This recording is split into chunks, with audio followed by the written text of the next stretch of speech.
দর্শক, আজ যথাযোগ্য মর্যাদায় ঈদুল আজহা অনুষ্ঠিত হচ্ছে। আমরা রংপুরে যাব, যেখানে আছেন আমাদের সহকর্মী শাহরিয়ার মিম। তার মাধ্যমে জানার চেষ্টা করব সেখানে ঈদুল আজহার প্রধান জামাত অনুষ্ঠিত হচ্ছে, কি অবস্থা এই মুহূর্তে সেখানে।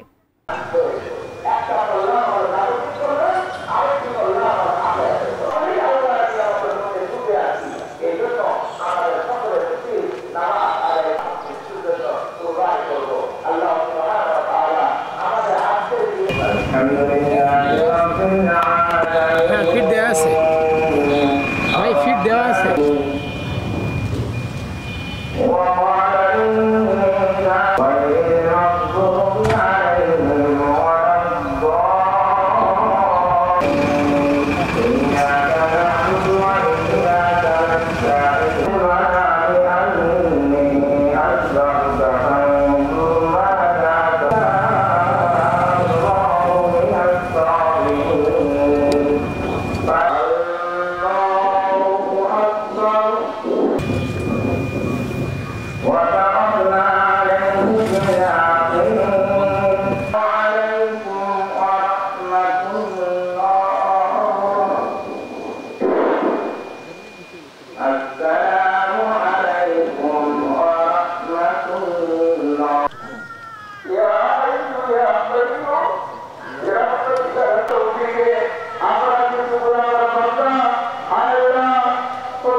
রয়েছি রংপুর কালেক্টরেট ঈদগাহ ময়দানে। এখানে পবিত্র ঈদুল আজহা যে প্রথম যে জামাত, যে প্রধান যে জামাত সকাল 8টায় অনুষ্ঠিত হয়েছে। আর এখানে কিন্তু এখন নামাজ শেষে কিন্তু এখানকার যিনি ইমাম তিনি কিন্তু খুতবা পাঠ করছেন, আমরা কিন্তু সেইটি দেখছি। এবং আপনাকে একটা বিষয় জানিয়ে রাখি যে এই রংপুর যে কালেক্টরেট ঈদগাহ মাঠটি রয়েছে সেখানে কিন্তু একযোগে কিন্তু এখানে নামাজ পড়ছেন এই শহরের যারা মানুষেরা রয়েছেন, তারা কিন্তু এখানে নামাজ পড়ছেন। এছাড়াও কিন্তু রংপুরে প্রায় এই জেলায় প্রায় 5000 ঈদগাহ মাঠে একযোগে নামাজ অনুষ্ঠিত হচ্ছে বিভিন্ন সময়ে। এবং এরপরেও কিন্তু রংপুর কেরামতে জামে মসজিদে সকাল 9টায় ঈদের নামাজ অনুষ্ঠিত হবে। এবং এছাড়াও কিন্তু তার আগে সকাল 7টা, 7:30টা বিভিন্ন মাঠে কিন্তু ঈদের নামাজ সম্পন্ন হয়েছে। আসলে যে বিষয়টি বলতে চাই, গেল 2 দিন ধরে যে ঢাকার সাথে যে রংপুরের যে সংযোগ, 18 থেকে 24 ঘন্টার এই যানজট পেরিয়ে নারীর টানে যে মানুষগুলো ঘরে ফিরেছেন, তাদের কিন্তু এই উদযাপনের, তাদের যে ঈদের মাঠে নামাজ আদায় করার এই আনন্দটা কিন্তু একটু অন্যরকম। আমরা দেখতে পাচ্ছি যে এই সকল মানুষরা 18 ঘন্টা 24 ঘন্টা তারা যানজট পেরিয়ে তারা কিন্তু তাদের নিজ কর্মস্থল থেকে তারা তাদের নগরীতে এসেছেন এই প্রিয় মানুষদের সঙ্গে নামাজ আদায় করতে, প্রিয় মানুষদের সাথে মোনাজাতে আসতে, প্রিয় মানুষদের আসলে সাথে কুরবানি দিতে। এই যে বিষয়গুলো আমরা কিন্তু এখানে এসে কিন্তু আমরা দেখতে পাচ্ছি। আমরা ঠিক সকাল 7টা নাগাদ কিন্তু আমরা বেরিয়েছি। আমরা দেখেছি যে বাবার হাত ধরে সন্তান, আসলে সন্তানের হাত ধরে বৃদ্ধ পিতা, এরকম আসলে অসংখ্য দৃশ্য যে সকল মানুষরা ঈদগাহ মাঠে আসছেন বা তারা কিন্তু তাদের যে, আমরা অনেকের সাথে কথা বলার চেষ্টা করেছি যে তারা কিন্তু তাদের যে ছোটোবেলার স্মৃতি রোমন্থন করার চেষ্টা করেছেন।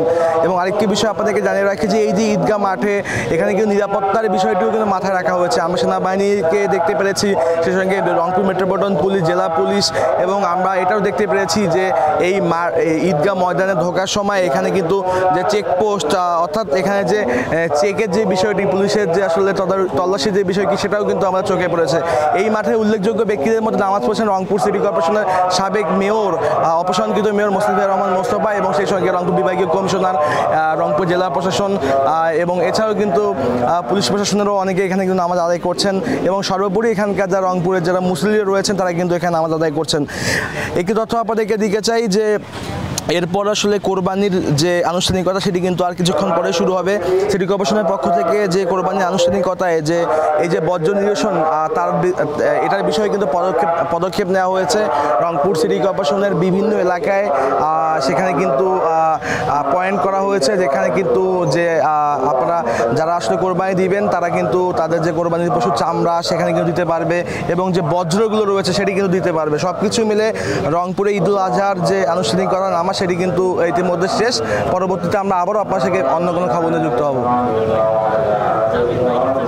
আসসালামু আলাইকুম। আপনাদের মাধ্যমে আজকের এই পবিত্র ঈদুল আজহার দিনে রংপুরের সর্বস্তরের মানুষকে, রংপুর বিভাগের সমস্ত স্তরের মানুষকে আমি ঈদের শুভেচ্ছা জানাচ্ছি আপনাদের মাধ্যমে সমগ্র দেশবাসীকে, সবাইকে ঈদ মোবারক, ঈদ মোবারক, ঈদ মোবারক।